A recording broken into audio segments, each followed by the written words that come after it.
तो है गाइस, स्वागत है आपका अपने यूट्यूब चैनल विद्या ट्यूब में। ठीक है, इस क्लास में हम पॉलिटी को कंटिन्यू करेंगे। अपनी पॉलिटी क्लास हमने पहले लेक्चर में पढ़ा था कॉन्स्टिट्यूशन क्या होता है, यानी संविधान क्या होता है।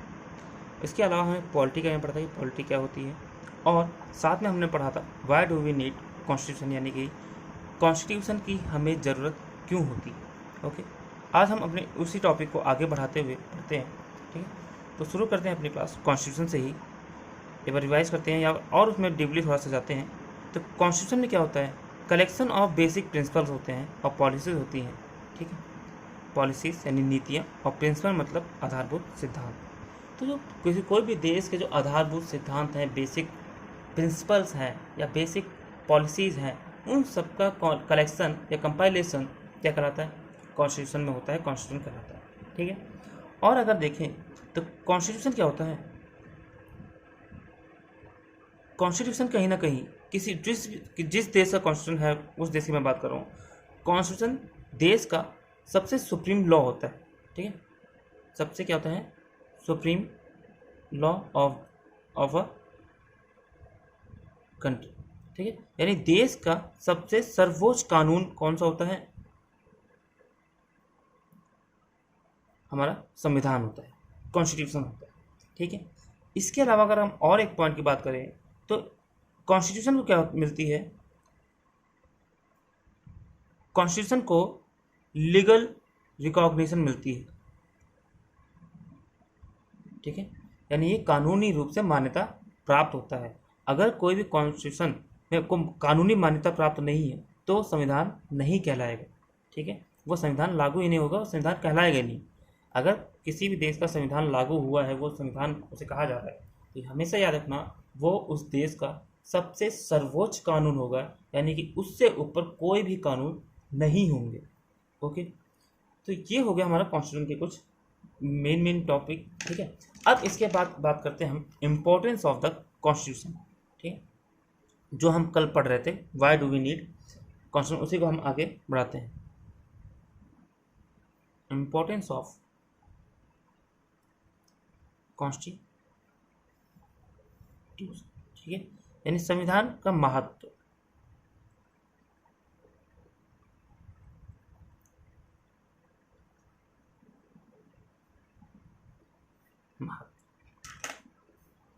अब हम बात करें संविधान के महत्व की, संविधान क्यों, जो क्या क्या संविधान में इंपॉर्टेंट चीज़ें होती हैं। तो सबसे पहला चीज़ क्या है, कॉन्स्टिट्यूशन क्या करता है, हमारी शासन प्रणाली को, यानी कि हमारा सिस्टम ऑफ द गवर्नेंस को डिसाइड करता है। ठीक है, तो constitution decide the system of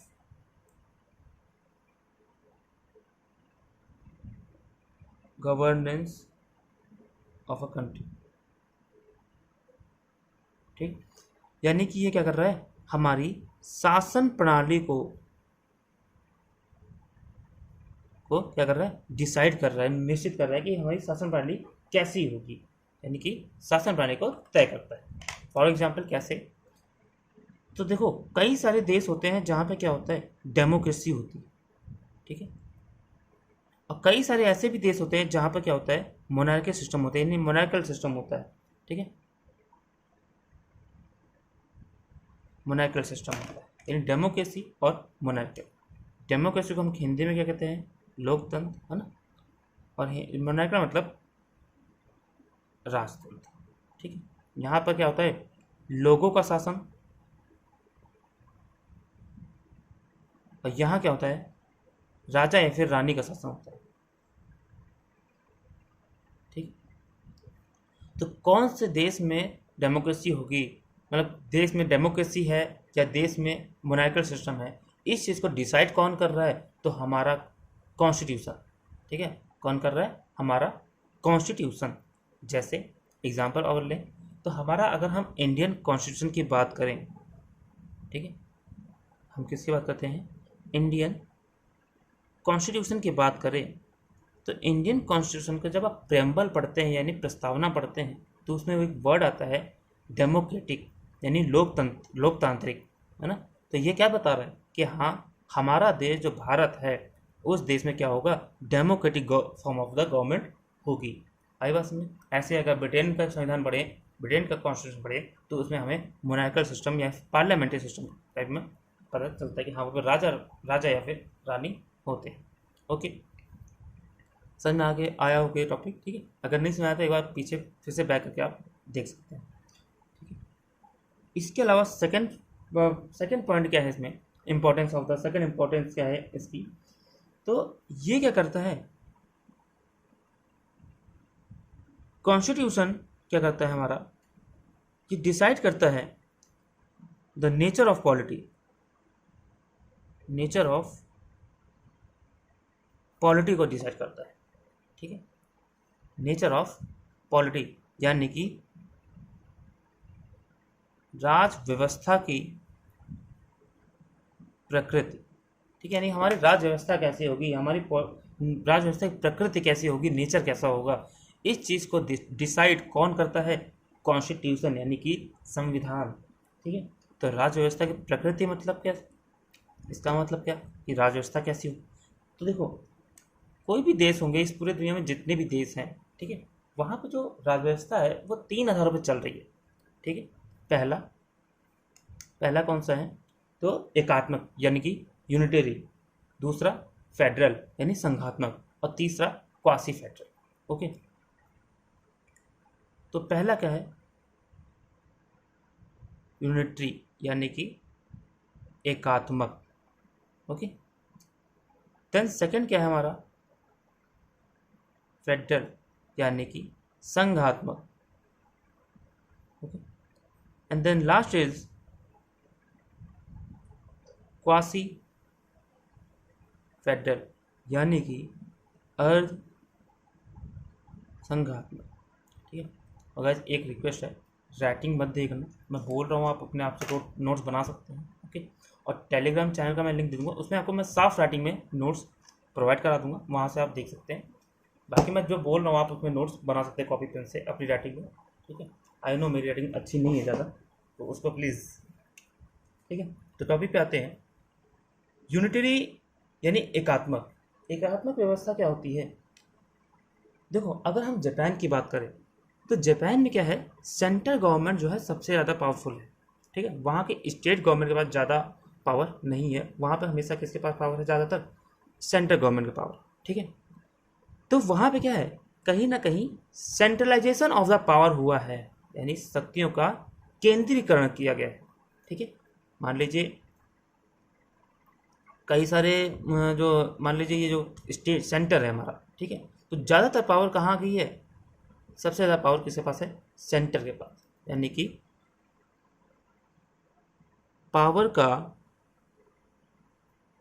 centralisation हुआ है, केंद्रीकरण किया गया है, सेंटर को ज़्यादा मजबूत किया गया है एज कंपैरिजन टू स्टेट। तो उस सिस्टम को क्या कहते हैं हम, यूनिटरी, ठीक है, एकात्मक। अभी आप इसको और अच्छे से समझेंगे, जब फेडरल समझ जाएंगे तो ये अपने आप ही ये समझ में आ जाएगा, ठीक है। तो हम आगे बढ़ते हैं फेडरल की तरफ। संघात्मक क्या होता है, यानी संघ मतलब क्या होता है, कई सारी चीज़ों का ग्रुप, है ना, ग्रुप ऑफ स्टेट। संघ क्या कहते हैं हम, ग्रुप ऑफ स्टेट। तो ग्रुप ऑफ स्टेट में क्या होता है, ग्रुप ऑफ स्टेट में, इस फेडरल वाले में, ग्रुप ऑफ स्टेट में यानी संघात्मक यानी फेडरल में क्या होता है, स्टेट कम पावरफुल होते हैं, स्टेट ज़्यादा पावरफुल होते हैं, और सेंटर, ठीक है, वो क्या होते हैं, कम पावरफुल होता है। जैसे एग्जांपल हम ले यूएसए में अगर देखें तो यूएसए क्या है, United state of America. United state of America एक फेडरल है, ठीक है, एक संघात्मक व्यवस्था है। वहाँ पर नेचर ऑफ पॉलिटी कैसी है, संघात्मक है, यानी कि फेडरल सिस्टम है वहाँ पर, ठीक है। कैसे, यूएसए ने राज्यों को नहीं बनाया, उसके जो भी राज्य हैं, बहुत सारे इतने सारे राज्य देखने को मिलते हैं, तो वहाँ पर यूएसए ने राज्य को नहीं बनाया, बल्कि कई सारे राज्य आपस में मिलकर इकट्ठा होकर क्या बनाते हैं, यूएसए को बनाते हैं, यूनाइटेड स्टेट ऑफ अमेरिका। इसीलिए उसे कहीं ना कहीं यूनाइटेड बोला जाता है, यूनाइटेड स्टेट ऑफ अमेरिका, ठीक है। उसमें क्या होता है, अमेरिका में क्या किया गया है, अमेरिका में जो स्टेट हैं उन्होंने अपनी कुछ पावर, जैसे आर्मी मिलिट्री की पावर, जैसे फॉरेन पॉलिसी की पावर, ठीक है, ये जो कुछ पावर्स हैं मेन, ठीक है, वो कुछ पावर किसको दे दी है, सेंटर को दे दी है, यानी स्टेट को दे दी है, ताकि ज़्यादातर काम कौन करता है, अपना स्टेट गवर्नमेंट वहाँ की करती है। यूएसए में हर स्टेट का, एक तो अमेरिका का तो मेन उनका झंडा है, फ्लैग है, लेकिन वहाँ का हर स्टेट का अपना फ्लैग है, वहाँ का हर स्टेट का अपना सुप्रीम कोर्ट है, वहाँ पर हर स्टेट की अपनी क्या है, पुलिस है, ठीक है। ये सारी चीज़ें वहाँ पर हैं। हर स्टेट के वहाँ पे क्या है, सिटीजनशिप है। अमेरिका अगर आप जाएं तो अमेरिका के लोगों के पास क्या होती है, डुअल सिटीजनशिप होती है, ठीक है। ये चीज़ को हम आगे पढ़ेंगे अच्छे से। अभी यहाँ पे मैं थोड़ा सा ऊपर ऊपर बता दे रहा हूँ। तो संघात्मक में क्या होता है, यहाँ पे स्टेट ज़्यादा पावरफुल होता है और सेंटर कम पावरफुल होता है, ठीक है, जैसे हमारा यूएसए। तो ये भी कहाँ पता चलता है हमें, नेचर ऑफ पॉलिटी होती है, और ये भी हमें कॉन्स्टिट्यूशन ही बताता है, ठीक है। क्वासी फेडरल क्या होता है, अब देखो यहाँ पे क्या लिखा है, क्वासी अर्ध संघात्मक, यानी कहीं ना कहीं इसमें इस संघात्मक के भी होंगे और एकात्मक के भी होंगे चीज़ें, ठीक है। तो जो चीज़ें सेंटर को पावर देने वाली होंगी वो सेंटर को दे दी जाएगी, और इसमें स्टेट को भी पावर दी जाएगी, दोनों इक्वल होंगे, बराबर बराबर होंगे, ठीक है। तो उसे हम कहते हैं क्वासी फेडरल सिस्टम, ओके। तो आई थिंक ये समझ आ गया होगा। अब हम उसके आगे बात करते हैं थर्ड पॉइंट पर। थर्ड पॉइंट क्या होता है, फॉर्म ऑन कॉन्स्टिट्यूशन, ठीक है। Describe the form of government, ठीक है। यानी कि ये क्या करती है, सरकार के स्वरूप को बताती है, ठीक है। ये क्या करती है, डिस्क्राइब करती है सरकार का स्वरूप, जो देश है, जिस देश का कॉन्स्टिट्यूशन है, उस देश का कि सरकार कैसी होगी, वहाँ का फॉर्म ऑफ गवर्नमेंट कैसा होगा, ठीक है। तो जैसे क्या, अब फॉर्म ऑफ गवर्नमेंट क्या होता है, तो देखो समझते हैं।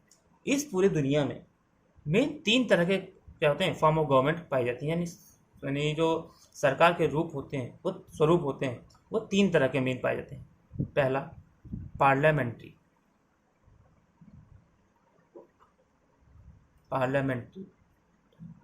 दूसरा प्रेसिडेंशियल, और तीसरा होता है हमारा क्वासी प्रेसिडेंशियल। हम हिंदी में लिख देते हैं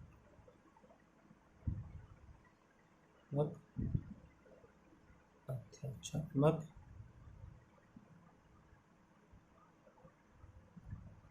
और अर्ध, ठीक। तो संसारात्मक, अध्यक्षात्मक और अर्ध अध्यक्षात्मक, ठीक। Parliamentary form of government, presidential और क्वासी प्रेसिडेंशियल, ये सारी चीज़ें कौन बताता है, हमारे कॉन्स्टिट्यूशन ही डिसाइड करती है। यानी कि जो कोई भी राज्य यानी कोई भी देश में पार्लियामेंट्री फॉर्म ऑफ गवर्नमेंट होगी, प्रेसिडेंशियल सिस्टम होगा या क्वासी प्रेसिडेंशियल सिस्टम होगा, इस चीज़ का भी कौन बताता है, हमारा संविधान बताता है, ओके। आगे बात सुनिए। जैसे हमारे इंडिया में अगर देखें तो इंडिया में भी क्या होता है, पार्लियामेंट्री या फिर क्वासी प्रेसिडेंशियल है हमारे वहाँ, तो ठीक है, हमारा प्रेसिडेंट भी होता है और एक प्राइम मिनिस्टर होता है। तो ये कौन बताता है, हमारा संविधान हमारे बताता है, ठीक है। तो अब आगे हम बताते हैं, आगे अगला पॉइंट क्या है इसका, 4th पॉइंट, ठीक है। तो 4th पॉइंट क्या करता है, ये जो हमारा कॉन्स्टिट्यूशन होता है, ये जो संविधान है, वो क्या करता है, लिमिट लगाता है, यानी सीमित करता है, limit the power of the organs of government, यानी कि जो सरकार के जो अंग हैं, ठीक है, सरकार के अंग जो हैं उन पर क्या करता है, उनकी पावर को, उनकी शक्तियों को सीमित करता है, ठीक। सरकार के अंग की जो शक्तियां हैं, ठीक है, उनको क्या करता है, सीमित करता है। तो पावर सीमित करता है, यानी कि पावर पे कहीं ना कहीं लिमिट लगाता है कि हाँ, ये बताता है कि आप ये काम कर सकते हैं और ये काम नहीं कर सकते। ये तो पता चल गया होगा सीमित मतलब क्या हो रहा है, ठीक है। यहाँ समझने वाली बात है organs of government. Organs of government क्या है, कौन है ऑर्गन्स ऑफ गवर्नमेंट, ठीक है। तो इसको हम डिटेल में भी आगे पढ़ेंगे, ठीक है, जब हम आर्टिकल नंबर 79, 80, 81 पढ़ेंगे और आगे जुडिशरी पढ़ेंगे तो उसमें हम पढ़ेंगे। तो यहाँ पर हल्का से बता देते हैं कि जो ऑर्गन्स ऑफ गवर्नमेंट होता है वो कौन कौन होते हैं। पहला होता है हमारा लेजिस्लेचर, यानी कि हिंदी में विधायिका, ओके। दूसरा होता है हमारा एग्जीक्यूटिव, यानी कि कार्यपालिका, ओके। तीसरा हमारा होता है जुडिशरी, यानी कि न्यायपालिका। तो ये क्या होते हैं, हमारे ऑर्गन्स ऑफ द गवर्नमेंट होता है, यानी कि जो सरकार है उसके अंग होते हैं। लेजिस्लेचर क्या करता है, कानून बनाता है, कानून बनाता है, ठीक है। ये कहता है लॉ को क्रिएट करता है कि कौन से लॉ होंगे, कौन से लॉ नहीं होंगे। एग्जीक्यूटिव क्या करता है, कार्यपालिका। तो कार्यपालिका का काम होता है कानून को लागू कराना, कानून को लागू कराना। और न्यायपालिका का मतलब होता है न्याय देना, ठीक है। लेजिस्लेचर मतलब क्या, कानून बनाता है। फॉर एग्जांपल ऐसे सोचिए कि घर में है, घर में खाना कौन बनाता है, मम्मी बनाती है, ठीक है। और खाते कौन है, सभी लोग खाते हैं, हम लोग भी खाते हैं, ठीक है, ऐसी बात है। तो ऐसे कानून जो है, ठीक है, कानून या फिर घर में खाना मम्मी बनाती हैं, लेकिन खिलाता कौन है, हमारे घर की बहनें या फिर जो और लोग होते हैं वो सब क्या करते हैं, हमारे घर खाना को खिलाते हैं, इम्प्लीमेंट करवाते हैं ना।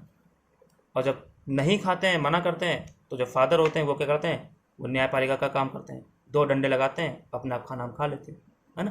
तो वैसे ही कहीं ना कहीं सिस्टम थोड़ा सा है। लेजिस्लेचर क्या करता है, कानून बनाता है, ठीक है। कानून बन गया, हो गया, कानून बन गया, हाँ ठीक है, हो गया। अब कानून बनने से तो काम चलेगा नहीं, उस कानून को जब तक लागू नहीं किया जाएगा, जब तक इम्प्लीमेंट नहीं किया जाएगा, तब तक उस कानून का बनना ना बनना बेकार, ठीक है, दोनों बेकार है। आई बात में। तो कानून बन गया, तो कानून बनने के बाद उसको लागू कराने का काम किसका होता है, कार्यपालिका का होता है, यानी कि एग्जीक्यूटिव का होता है, ओके। इस एग्जीक्यूटिव में कौन से आते हैं, सबसे पहले तुम्हारे प्रेसिडेंट आते हैं, यानी राष्ट्रपति आते हैं, जो सुप्रीम एग्जीक्यूटिव होते हैं। उसके बाद सारे IAS ऑफिसर होते हैं, बाकी सारे लोग होते हैं, ओके। अब जैसे मैंने बताया घर वाले मैटर में, खाना मम्मी ने बनाया, तुमने खाया, ठीक है। अगर तुमने मना कर दिया खाने से या कोई कमी निकाल दी, तो पापा क्या करते हैं, न्याय करते हैं तुम्हारा अच्छे से, ठीक है, अच्छे से सजा देते हैं। तो वैसे ही कानून बन गया, कानून लागू हो गया। अब मान लो किसी व्यक्ति ने कानून तोड़ा, ठीक है, किसी व्यक्ति ने उस कानून को फॉलो नहीं किया, कानून तोड़ा, या किसी का मर्डर कर दिया, ऐसे समझ लो किसी का मर्डर कर दिया, ठीक है। तो अब न्यायपालिका क्या करती है, उस पर न्याय देती है, ठीक है। तो ये क्या, इसका काम क्या होता है, न्याय देना और कानून की समीक्षा करना, ठीक है ना।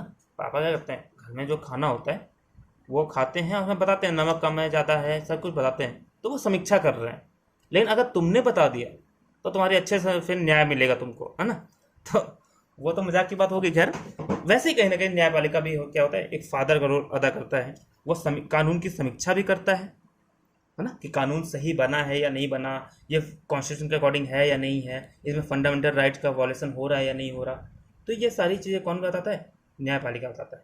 और अगर किसी ने कानून तोड़ा तो उसको न्याय भी कौन देता है, अच्छे से जुडिशरी हमारा देता है, ठीक है।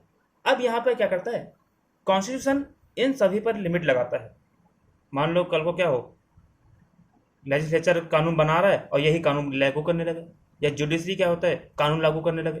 कभी कभी देखते हो कानून बनाने का काम किसका होता है, लेजिस्लेचर का, लेकिन जुडिशरी भी कानून बना देती है। जैसे पटाखे 10 बजे के बाद नहीं जलेंगे, ये किसने बनाया था कानून, किसने बोला था, सुप्रीम कोर्ट ने तो बोला था कि आज से 10 बजे के बाद पटाखे नहीं जलेंगे, और शादी वादी में रोक दिया गया। तो ये कानून सुप्रीम कोर्ट ने बोला था, ऑर्डर दिया था। तो वो क्या है, एक ऐसा कानून ही तो वर्क कर रहा है। तो क्या होगा कि ये तीनों आपस में क्या करें, एक दूसरे के काम में इंटरफेयर करने लगे, ठीक है। या ये ज़्यादा पावरफुल हो जाए, या ये ज़्यादा पावरफुल हो जाए, या जुडिशरी ज़्यादा पावरफुल हो जाए। तो इनके ऊपर कहीं ना कहीं क्या करते हैं, कॉन्स्टिट्यूशन लिमिट लगाता है, ठीक है, इनकी पावर को सीमित करता है। ओके, तो आई होप सो कि आप ये जो पॉइंट मैंने बताया इम्पोर्टेंस ऑफ द कॉन्स्टिट्यूशन, ठीक है, यानी इंपॉर्टेंट पॉइंट क्या क्या हैं कॉन्स्टिट्यूशन के, ये सारे चारों पॉइंट आप समझ गए होंगे। मान लीजिए किसी को, जैसे कई बच्चे हैं 11th-12th वाले भी दिखते हैं, तो अगर आप में आता है कि why do we need the Indian constitution, या इम्पोर्टेंस ऑफ द कॉन्स्टिट्यूशन, ठीक है, या फंक्शन ऑफ द कॉन्स्टिट्यूशन, ठीक है, किसी भी एग्जाम में अगर राइट लिखने को आता है तो आप ये सारे 5 पॉइंट उस दिन कल बताए थे मैंने, और 4 पॉइंट ये, तो कम से कम 9-10 पॉइंट हो गए हैं, आप इसके ऊपर लिख सकते हैं अच्छा आंसर, ठीक है। तो अब आगे बढ़ते हैं हम अपने टॉपिक की ओर। तो अगला टॉपिक है हमारा क्लासिफिकेशन ऑफ कॉन्स्टिट्यूशन, यानी कि संविधान का वर्गीकरण। तो संविधान का वर्गीकरण हम कई आधारों पर करते हैं, ठीक है। कॉन्स्टिट्यूशन का जो क्लासिफिकेशन है वो हम ऐसे नहीं कर देंगे, देखो ऐसे ही पढ़ोगे पॉलिटी एकदम से कि हाँ रिटर्न होता है, ठीक है, डेवलप होता है, क्रिएट होता है, बहुत कन्फ्यूज हो जाओगे। हम कॉन्स्टिट्यूशन के वर्गीकरण अलग अलग आधारों पर करेंगे और उनको समझेंगे। ओके, तो पहला पॉइंट आता है इसमें on the base of origin, यानी कि उद्गम क्या उत्पत्ति के आधार पर। On the base of origin, उद्गम या उत्पत्ति के आधार पर। तो उद्गम या उत्पत्ति के आधार पर कॉन्स्टिट्यूशन 2 तरह के होते हैं। पहला, हिंदी में से हम कहते हैं निर्मित, ठीक है, और दूसरा होता है विकसित, यानी कि क्रिएटेड और डेवलप, ठीक है, डेवलप। तो क्रिएटेड मतलब क्या हो रहा है, जैसा नाम से लगा निर्मित, यानी कहीं ना कहीं इसका क्या किया गया होगा, निर्माण किया गया होगा, इसको क्रिएट किया गया होगा, ठीक है। तो ये कॉन्स्टिट्यूशन क्या होते हैं, संविधान सभा द्वारा, यानी कि कॉन्स्टिट्यूएंट असेंबली द्वारा क्रिएट किए जाते हैं, निर्मित किए जाते हैं। The created constitution are those constitution which are created by the constituent assembly, ठीक है। तो ये क्रिएट किए जाते हैं संविधान सभा द्वारा। लेकिन विकसित संविधान कौन से होते हैं, ये वो संविधान होते हैं जो क्या होते हैं, धीरे धीरे डेवलप होते हैं, समय के साथ साथ क्या होते हैं, ये धीरे धीरे इसमें चीज़ें ऐड होती जाती हैं और ये संविधान बनके तैयार होता है, ठीक है, ठीक है। तो ये संविधान समय के साथ साथ धीरे धीरे विकसित होता है, ओके, यानी डेवलप होता है। तो समय के साथ साथ तो क्या होता है, इसमें चीज़ें ऐड होती जाती हैं और ये धीरे धीरे विकसित होता है। एग्जाम्पल अगर हम समझें, है ना, देखो समझने से पहले सब हम एग्जाम्पल ले लेंगे अगर इन लोगों का, तो अच्छे समझ आ जाएगा। तो जैसे इंडिया का कॉन्स्टिट्यूशन, भारत का संविधान कब लागू हुआ पता है, 26 नवंबर से कब बन के तैयार हुआ, 26 नवंबर 1949। कब बनना शुरू हुआ, 9 दिसंबर 1946, 9 दिसंबर 1946, 9 दिसंबर 1946। तो ये कहना कि हमारे पास डेट है। कॉन्स्टिट्यूशन असेंबली में हमें लोगों के नाम पता है कि हाँ जवाहरलाल नेहरू थे, भीमराव अम्बेडकर थे, ठीक है, बहुत सारे लोग थे। तो कहीं ना संविधान सभा ने क्या किया, हमारे संविधान को क्रिएट किया, यानी कि इंडियन कॉन्स्टिट्यूशन कैसा कॉन्स्टिट्यूशन है, एक निर्मित संविधान है, क्रिएटेड संविधान है, ओके। डेवलप संविधान की अगर बात करें, एग्जाम्पल लें तो जैसे यूके, ठीक है, यूके का जो संविधान है, ब्रिटेन का जो संविधान है, वो कैसा है, डेवलप संविधान है। आपसे कभी नहीं पूछा गया होगा कि भारत यूनाइटेड किंगडम यानी ब्रिटेन का या फिर यूके का संविधान कब लागू हुआ, कभी नहीं पूछा जाएगा, ठीक है, ना पूछा गया है, क्योंकि उनका संविधान कभी लागू ही नहीं हुआ, उनका संविधान कभी बना ही नहीं। वो क्या हुआ, धीरे धीरे समय के साथ साथ क्या हुआ, डेवलप होना शुरू हो गया। उसमें समय के साथ साथ नए नए कानून जुड़ते गए और उन्हीं सभी कानून के संकलन को, कंपाइलेशन को, सेट ऑफ डॉक्यूमेंट को क्या कहते हैं हम, विकसित संविधान कहते हैं, यानी कि डेवलप कॉन्स्टिट्यूशन कहते हैं। तो आई होप सो आपको ये दोनों पॉइंट समझ में आ गए होंगे। बढ़ते हैं आगे, ओके। तो आगे क्या है, आगे हम कॉन्स्टिट्यूशन को जो क्लासिफिकेशन करते हैं वो क्या करते हैं, शासन प्रणाली के आधार पर करते हैं, ठीक है। यानी कि सिस्टम ऑफ गवर्नमेंट, ठीक है, on the base of system of government, ठीक है, यानी कि शासन प्रणाली के आधार पर। ओके, देखो हर देश, जो भी देश हैं इस दुनिया में, ठीक है, इस देश में दुनिया जितने भी देश हैं, उन देशों में शासन हो रहा है, गवर्नमेंट चल रही है, गवर्निंग चल रही है, ठीक है, गवर्नेंस है, शासन है, उसका अलग अलग सिस्टम होता है। ऐसा नहीं कि जो जो सिस्टम हमारे देश में चल रहा है, इंडिया में चल रहा है, वही सिस्टम पाकिस्तान में चलेगा, वही सिस्टम यूएसए में चल रहा है चलेगा, वही सिस्टम चाइना में चल रहा है, ऐसा नहीं, ठीक है, अलग अलग जगह अलग अलग सिस्टम चल रहे हैं।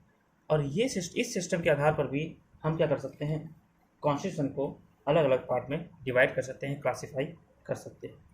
तो दो तरह के मेन कॉन्स्टिट्यूशन, मेन फॉर्म होते हैं, सिस्टम ऑफ द गवर्नमेंट होते हैं। पहला डेमोक्रेटिक और दूसरा हमारा राजतांत्रिक यानी कि मोनार्कियल। डेमोक्रेटिक और मोनार्कियल। तो डेमोक्रेटिक का मतलब पता ही है, लोकतंत्र ना, और मोनार्कियल मतलब हमारा राजतंत्र। डेमोक्रेटिक में क्या होता है, रूल ऑफ पीपल होता है, ठीक है, यानी लोगों का शासन होता है। यहाँ पर लोग इलेक्शन में पार्टिसिपेट करते हैं, लोग ही सरकार बनाते हैं और लोगों पर ही शासन करते हैं। लेकिन मोनार्कियल में क्या होता है, यहाँ पर मोनार्क का शासन होता है, यानी कि राजा और रानी का शासन होता है ना, शासन होता है। तो यहाँ पर ये जो दोनों जो सिस्टम है, सिस्टम ऑफ द गवर्नमेंट, ये भी हम इन आधार पर भी हम क्या करते हैं, क्लासिफिकेशन ऑफ कॉन्स्टिट्यूशन करते हैं, ठीक है। वो देश जहाँ पर डेमोक्रेटिक गवर्नमेंट है, ठीक है, जहाँ पर क्या है, डेमोक्रेटिक गवर्नमेंट है, वहाँ का कॉन्स्टिट्यूशन कैसा होगा, डेमोक्रेटिक कॉन्स्टिट्यूशन होगा। क्यों? क्योंकि वहाँ पर डेमोक्रेसी की बात की जा रही है, ठीक है, वहाँ पर डेमोक्रेटिक गवर्नमेंट की बात की जा रही है।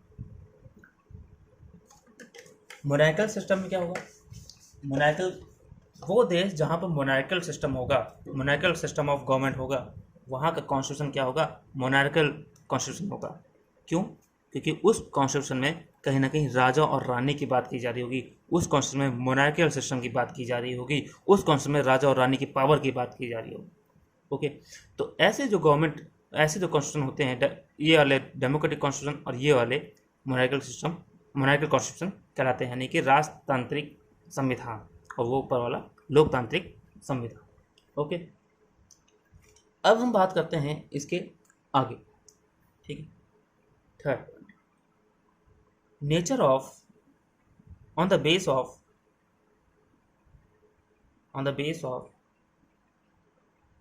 Nature of compilation. कंपाइलेशन का मतलब संकलन, है ना, संकलन की प्रकृति के आधार पर। ओके, तो देखो संकलन की प्रकृति अगर देखें तो संकलन की प्रकृति के आधार पर कॉन्स्टिट्यूशन क्या होते हैं, दो तरह के होते हैं। पहला रिटन कॉन्स्टिट्यूशन, दूसरा अनरिटन कॉन्स्टिट्यूशन, यानी कि हिंदी में बात करें तो लिखित संविधान, और हिंदी और ये वाला होता है हमारा अलिखित संविधान। ओके, तो कंपाइलेशन मतलब होता है कंपाइल करना, संकलन करना, ठीक है, अब इसमें कलेक्शन करना। तो पूरे वर्ल्ड में दो तरह के संविधान पाए जाते हैं कंपाइलेशन के बेस पर। पहला लिखित संविधान और दूसरा अलिखित संविधान। लिखित संविधान में क्या होता है, ज़्यादातर चीज़ें लिखी हुई होती हैं, ज़्यादातर चीज़ें क्या होती हैं, उसमें लिखा वर्णन होता है कॉन्स्टिट्यूशन में। यानी कि अगर मैं बात करूँ रेशियो का, 70% क्या होता है, लिखा हुआ होता है, और केवल 30% या 30% से कम क्या होता है, नहीं लिखा होता। ओके, तो ऐसे कॉन्स्टिट्यूशन हम क्या कहते हैं, लिखित संविधान कहते हैं। और इसमें 70% क्या होता है, नहीं लिखा होता, और केवल 30% ही क्या होता है, लिखा होता है। ओके, तो ये जो टिक लगाया है मैंने, इसका मतलब क्या है, लिखा हुआ है। क्रॉस का मतलब लिखा हुआ नहीं है। इस टिक क्रॉस का मतलब लिखा हुआ नहीं है और इसका मतलब लिखा हुआ है, तो याद रखना, ठीक है। रिटन कॉन्स्टिट्यूशन में 70% से ज़्यादातर चीज़ें, 70% से मिनिमम 70% तो लिखा हुआ होता है और 30% चीज़ें क्या होती हैं, लिखी नहीं होती। अनरिटन कॉन्स्टिट्यूशन में क्या होता है, इसका उल्टा होता है, जस्ट 70% चीज़ें नहीं लिखी होती और केवल 30% चीज़ें लिखी हुई, ठीक है। इसको हम और अच्छे से पढ़ेंगे ऐसे कि कल वाली क्लास में, अगली क्लास में और अच्छे पढ़ेंगे जब हम दोनों में पूरा डिफरेंस देखेंगे। ओके, अच्छे से इसको एक एक पॉइंट इसको बारीकी से अगर देखेंगे कि इसमें क्या क्या डिफरेंस है, क्या है, कैसे है। ओके, इसके अलावा लास्ट टॉपिक हमारा क्या है, लास्ट क्लासिफिकेशन क्या है हमारा, सॉरी लास्ट नहीं है ये, अभी इसके बाद एक और है, classic on the base of, on the, ठीक है,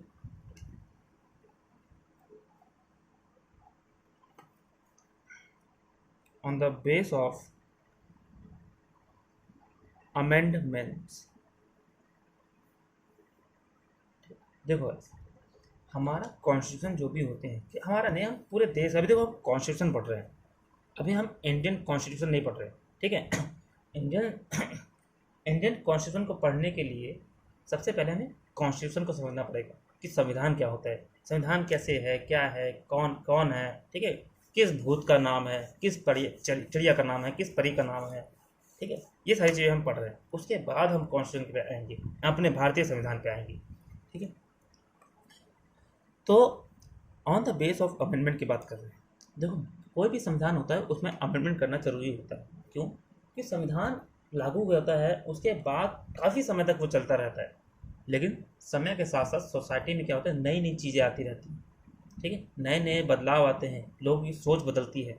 जैसे पहले जब हमारा संविधान लागू हुआ तो उस समय इंटरनेट नहीं था, लोग जानते ही नहीं थे कि इंटरनेट नाम की कोई चीज़ होती होगी, है ना। उस समय ये जो हम यूट्यूब देख रहे हैं, यूट्यूब नहीं था, इंटरनेट नहीं था, फेसबुक नहीं था, लेकिन अब समय बदला। अब जब वो समय इंटरनेट था नहीं तो इंटरनेट के बारे में कोई कानून नहीं लिखा, संविधान में कुछ नहीं लिखा गया, लेकिन जैसे ही समय बदला, इंटरनेट आया, तो हमारे संविधान में क्या कर दिया गया, इंटरनेट का अधिकार भी जोड़ दिया गया कि हाँ, लोगों को इंटरनेट पाने का उनका मौलिक अधिकार है ना। तो ये क्या किया, समय के हिसाब से चेंज ही तो किया, अमेंडमेंट ही तो किया, है ना। तो उसी के आधार पर अगर अमेंडमेंट के आधार पर देखें तो कॉन्स्टिट्यूशन मेन दो तरह का होता था, ठीक है, दो तरह का होता था, वर्ड याद रखना, दो तरह का होता था। पहला कौन सा, रिजिड, और दूसरा कौन सा, फ्लेक्सिबल, यानी कि कठोर और लचीला, ठीक।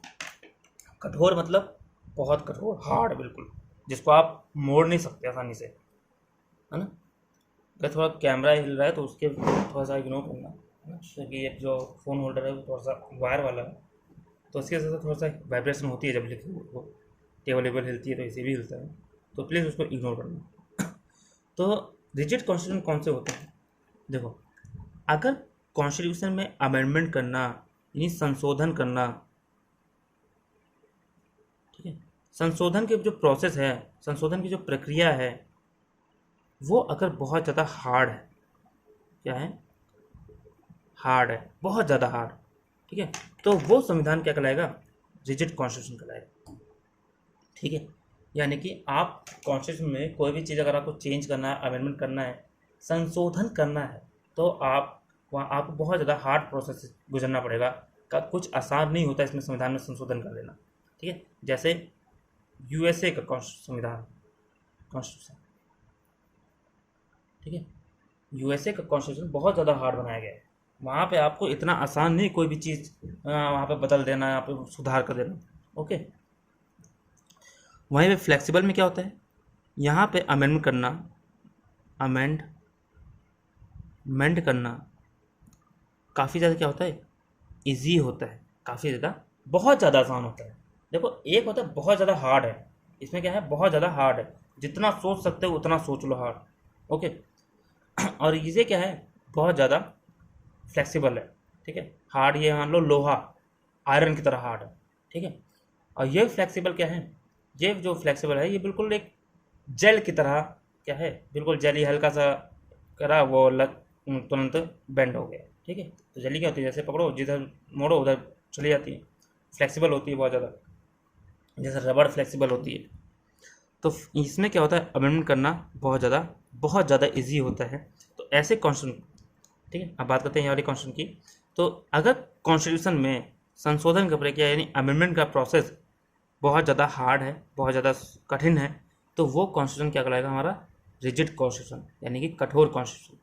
अगर वही प्रोसेस हमारा क्या है, इजी है, ठीक है, इजी है, तो वो कॉन्स्टिट्यूशन हमारा क्या कहलाएगा, जो संविधान है वो क्या कहलाएगा, फ्लेक्सिबल कॉन्स्टिट्यूशन यानी कि लचीला संविधान कहलाएगा।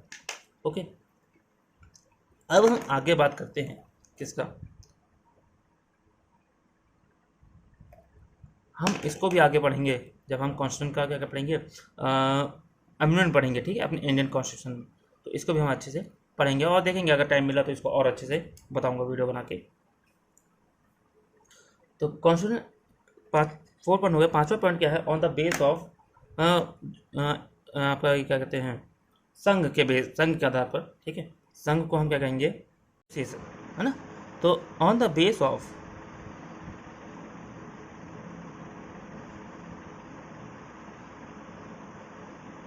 एसोसिएशन के आधार पर बात करेंगे, यानी कि संघ के आधार पर। तो संघ के आधार पर भी कॉन्स्टिट्यूशन क्या होते हैं, 2 तरह के होते हैं। पहला एकात्मक यानी कि यूनिटरी, और दूसरा संघात्मक।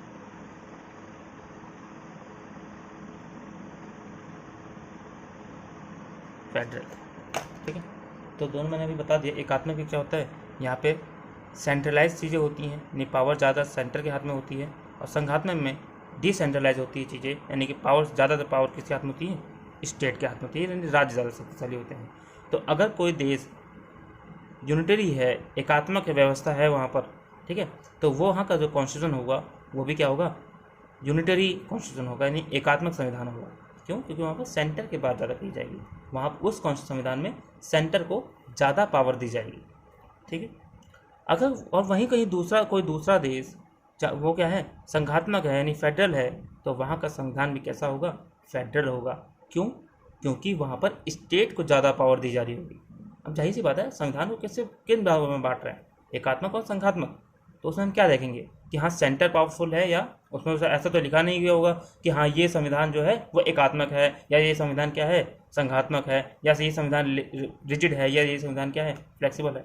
ऐसा कहीं लिखा नहीं होगा उसमें। हम उसको पढ़ते हैं, उसको समझते हैं, ठीक है, उसके प्रोसेस को समझते हैं, और उसी जब प्रोसेस को समझने के बाद, एनालिसिस करने के बाद हम क्या करते हैं, उन चीज़ों को इन आधार पर क्लासीफाई करके इनमें रखते हैं। तो मान लो एक कॉन्स्टिट्यूशन है, ठीक है, जैसे जापान का, अगर जापान का कॉन्स्टिट्यूशन लें, संविधान लें, तो वहाँ पर सेंटर को बहुत ज़्यादा पावर दी गई है, बहुत ज़्यादा पावर दी गई है, ठीक है, कोई भी स्टेट वहाँ से अलग नहीं हो सकता, ठीक है, सेंटर के पास सारी पावर होती हैं। तो ये क्या है, एकात्मक संविधान के लक्षण है, ठीक है, एकात्मकता को दिखाते हैं, इसलिए वो संविधान में क्या होगा, एकात्मक होगा।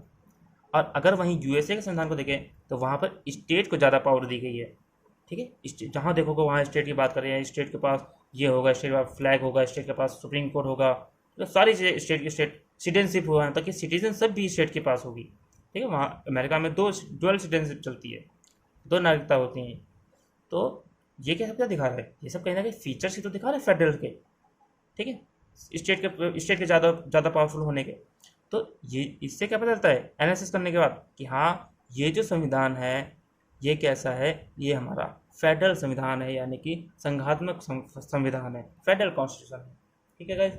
तो आई होप सो कि आप ये सारे टॉपिक जो क्लासिफिकेशन किया मैंने, और बेस ऑफ ओरिजिन के आधार पर, base of system of the government के आधार पर, ठीक है, base of the nature of compilation के आधार पर, और इसके अलावा बेस ऑफ द अमेंडमेंट के आधार पर, और बेस ऑफ द एसोसिएशन के आधार पर, ये सारी चीज़ें आपको क्या हुआ, सब में आ गई होंगी।